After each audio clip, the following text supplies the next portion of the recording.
Hi, everybody. My name's Caleb Gallemore. I'm assistant professor in the International Affairs program at Lafayette College, and I'm reporting on some research and data collection that I've been undertaking with former undergraduate student of mine, Jessica Furtado. And we've been looking at the changing geography of forest carbon offset projects. So these are carbon market oriented projects, but also development projects in some cases that are designed to fund forest protection in part by selling carbon offsets from avoided deforestation. If we think about how these projects get put together, they're all orchestrated by some sort of project developer. Now, sometimes that can be an NGO or a local civil society organization. Sometimes it's a carbon market firm. Sometimes it's a forestry firm.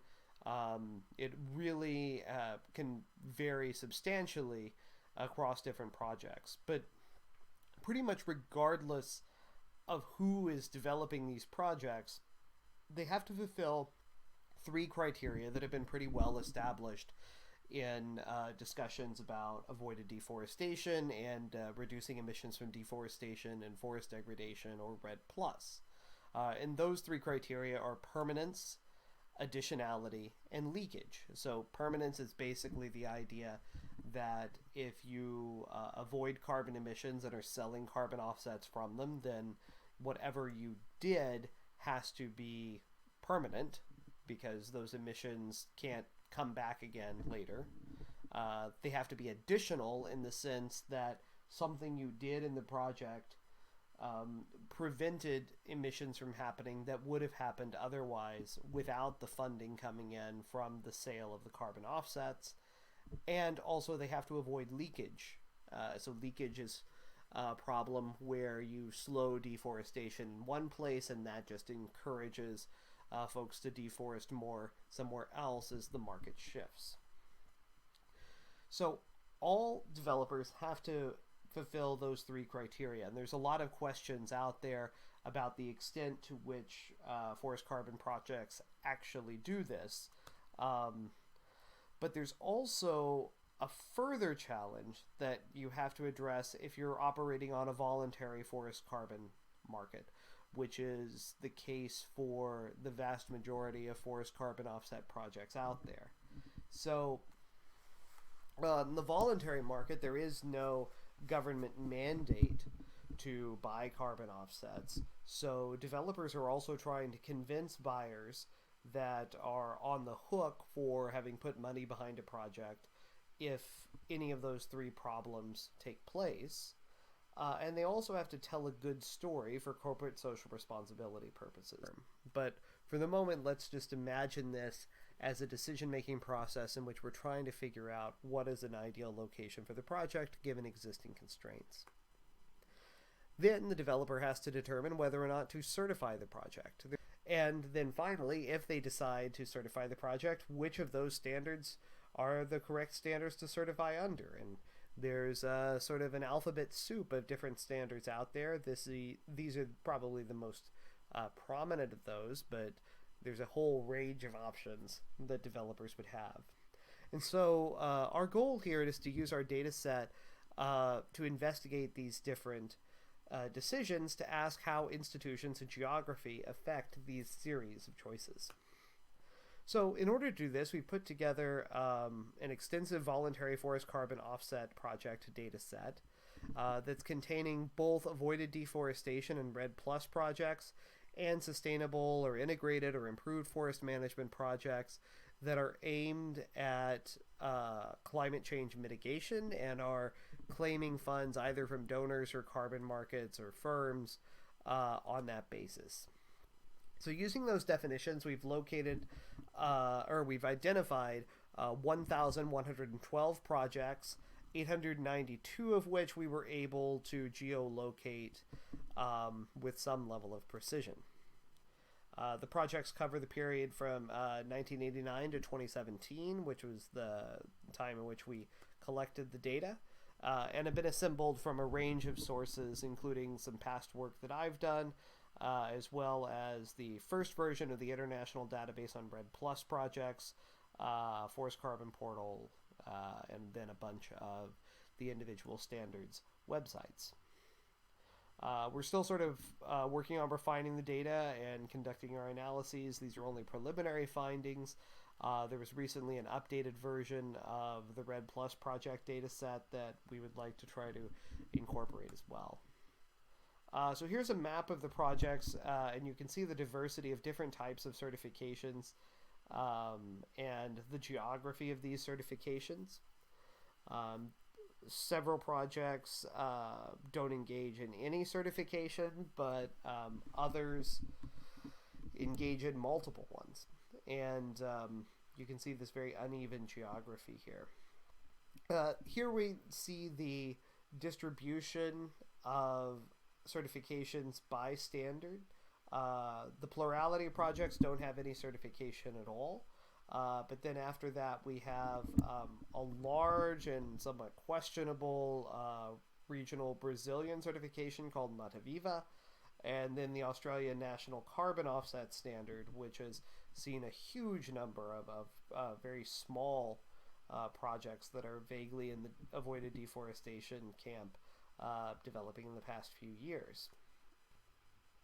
So to assess the first question about how geography and institutions might be affecting the choice of locations, we used Cox proportional hazard models, comparing the time it took for a project to be founded for each of the projects in our data set to 1,000 random forest pixels in contiguous forest areas as defined by Greenpeace. We sort of are using that as the population of areas at risk of becoming a forest carbon project. This is one of the areas that we're going to be improving. One, I want to draw a much larger sample of comparison pixels, and then also would like to sort of work on identifying more clearly areas that are at risk. But from this preliminary analysis, one thing that we can definitely find is that the measures of, say, gross primary productivity, which should indicate carbon availability, population density, which would indicate potential threats to the project permanence, those things are not statistically significantly related to project location. There does seem to be some relationship to local affluence, and with more affluent areas being more likely to host projects. A negative relationship to environmental violence, so not surprisingly, projects are not being launched as much in places where there's high levels of environmental violence. But most importantly, you see this very strong effect of the amount of protected areas within 50 kilometers, which is a strong indicator that these projects are disproportionately showing up in forest areas around that have a lot of a pre-existing protection.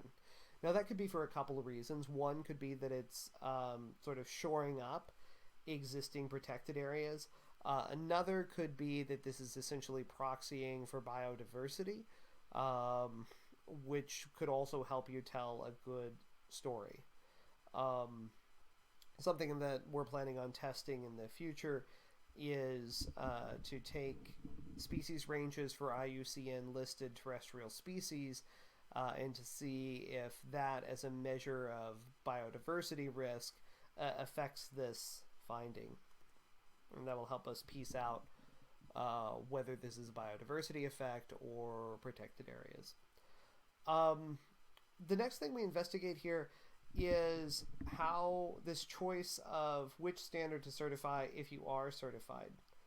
And so here we're looking at the probability that one of the projects in our data set certify under either the Climate Community and Biodiversity Alliance, or the Verified Carbon Standard, or any other major international standard. And so the clear finding here that's, I think, quite interesting is that nothing about the geography of the project seems to affect the probability of certification. And from a more rational choice perspective, we would expect these variables to be important because those variables are affecting your risk of leakage, additionality, and permanence. The only thing that seems to affect, and that very strongly affects the probability of getting certification under any of the major international standards, has to do with government effectiveness. And so this is a measure taken from the World Governance Indicators of government efficiency, and there's a very strong effect that in areas with weaker governance you become more likely to certify. In some ways, that's what you would expect under a transaction cost account. So the rational choice folks might say this is evidence that you are sort of trying to signal your credibility in conditions of weak governance. But on the other hand, the fact that none of these other variables seem to be associated with your propensity to certify seems also to suggest that your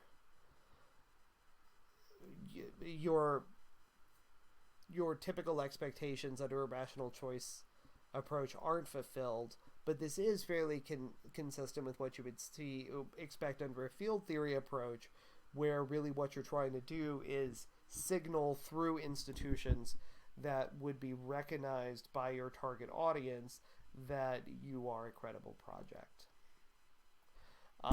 So, like I've said, there's lots of other work going on this. There's lots of refinements that need to be made. So we certainly would be very appreciative of any suggestions that you might have for improving this work. Thank you.